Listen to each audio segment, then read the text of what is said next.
ఈ నెల 4వ తారీఖు రోజు ఒక తెలుగు సినిమా రిలీజ్ సందర్భంగా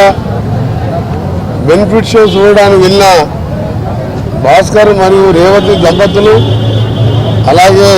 వారి కుమారుడు శ్రీతేజ సాన్విక ఆ థియేటర్కి వెళ్ళిన సందర్భంలో బెనిఫిట్ షో పిల్లల కోరిక మేరకు ఆయన ఆరోగ్యం బాగాలేకున్నా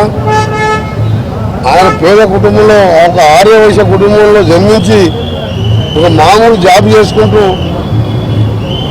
2 పిల్లలకి చదివించుకుంటూ ఉంటుంటే ఆ దేవుడు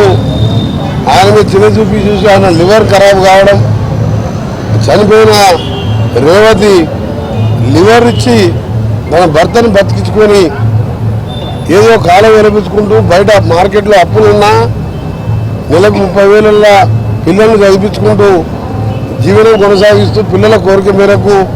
ఆ రోజు సినిమాకి వెళ్ళడం జరిగింది. అక్కడ ఆ సినిమా హీరో గారు ప్రొడ్యూసర్స్ 2వ తారీఖు చిక్కడపల్లి ఏసీపీ గారికి అప్లికేషన్ పెట్టుకుంటే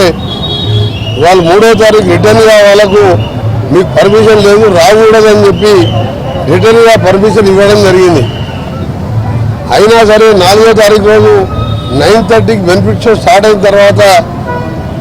ఆ హీరో గారు హీరోయిన్ గారు సినిమాకి రావడం ఒకటేసారి ఆయన కాన్వాయ్ విత్ బౌన్సర్స్ అంటే మీరు తెలుసుగా లావున్న బౌన్సర్స్ పెట్టుకుంటారు హీరోలు. ఆయన బౌన్సర్లతో లోపలికి గేట్ తీసుకుని పోవడం,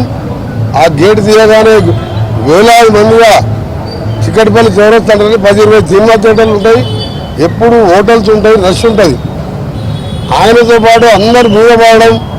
ఆయనపై బాల్కనీలో కూర్చోవడం, ఆ తొక్కిగలాటలో రేవతి కొడుకు కింద పడిపోవడం, ఆమె వెంబడి ఆన్ ది స్పాట్లో చనిపోయిన అక్కడున్న సినిమా ప్రొడ్యూసర్ కానీ హీరో గారు కానీ ఏమాత్రం చూడుకోకుండా పోయి బాల్కనీలో వెళ్ళి సినిమా చూడడం. ఆ తర్వాత ఏసీపీ గారు వెళ్ళి మీరు వెళ్ళిపోయింది సార్ బయట క్రౌడ్ బాగాలేదు ఇంకా కంట్రోల్ అవుతలేదని చెప్పి ఏసీపీ చెప్పినా వినకపోతే డీసీపీ గారు వచ్చి గట్టిగా మందలిచ్చిన తర్వాత అయినా సరే సినిమా అయిపోయేంత వరకు ఉండి మళ్ళీ ఓపెన్ టాప్ జీప్లో వచ్చేటప్పుడు ఓపెన్ టాప్ జీప్లో చెయ్యుకుంటూ వచ్చిండ్రు. ఆ చెయ్యిపోయేసరికి ఎవరికైనా పిల్లలకు సినిమా హీరోలు అంటే క్రేజ్తో చూడాలనిపిస్తుంది. మళ్ళీ పోయేటప్పుడు కూడా అక్కడ రేవతి చనిపోయి ఉన్నది, కుమారుడు కోపాలకి వెళ్ళిపోయిండు, చెయ్యిపుకుంటే హీరో వెళ్ళిపోవడం, సినిమా ప్రొడక్షన్ టీం కానీ ఎవరు కానీ అక్కడ ఎవరు పట్టించుకోకుంటే అక్కడికి వచ్చిన ప్రేక్షకులు దేశ్ముఖ్ హాస్పిటల్ తీసుకుపోవడం, అప్పటికే ఆమె చనిపోవడం, ఆ తర్వాత ఆ అబ్బాయిని కిమ్స్కి చేసుకోవడం. ఈరోజు ఆ అబ్బాయి పరిస్థితిని డాక్టర్ చైతన్య గారిని అలాగే హాస్పిటల్ మేనేజ్మెంట్ వారితో మాట్లాడితే ఆహారం తీసుకొని పరిస్థితులు ఇక్కడ గొంతు దగ్గర ఆక్సిజన్ వెంటిలేటర్ తీసేసి ఇక్కడ హోల్ చేసి దాని ద్వారా గాలి పీల్చుకుంటూ నోస్ ద్వారా పైపుల ద్వారా